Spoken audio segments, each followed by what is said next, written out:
السلام علیکم ورحمۃ اللہ وبرکاتہ۔ نحمدہ ونصلی ونسلم علی رسول الکریم۔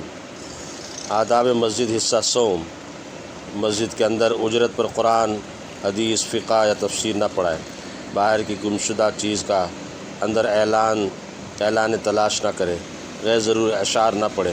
مسجد کی دیوار میں اپنے گھر کا دروازہ نہ نکالے۔ مسجد کے جو دروازے ہونے کی صورت میں عادتاً ان کو گزرگاہ نہ بنائے۔ مسجد میں اپنا سامان نہ رکھے۔ جب کوئی نماز پڑھ رہا ہو اس کے سامنے قریب کوئی چیز نہ رکھے، نہ پھینکے۔ مسجد کی کسی چیز کو اپنے ذاتی استعمال میں نہ لائے، نہ اٹھائے۔ مسجد میں میت داخل نہ کرے، نہ اس کا جنازہ پڑھے۔ بچوں اور پاگلوں کو مسجد کے اندر نہ لے جائے اور نہ جانے دے۔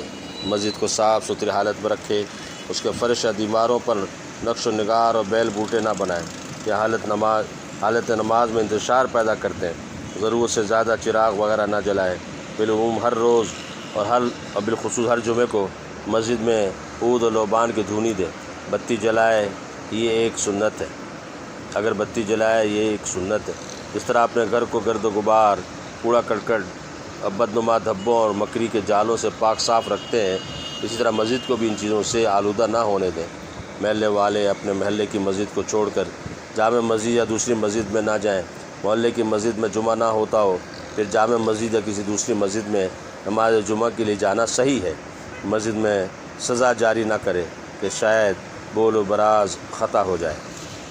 اللہ سبحانہ و تعالیٰ ان آداب کی رعایت کی ہمیں توفیق نصیب فرمائے۔ آمین آمین آمین۔ وآخر دعوانا الحمدللہ رب العالمین۔ السلام علیکم ورحمۃ اللہ وبرکاتہ۔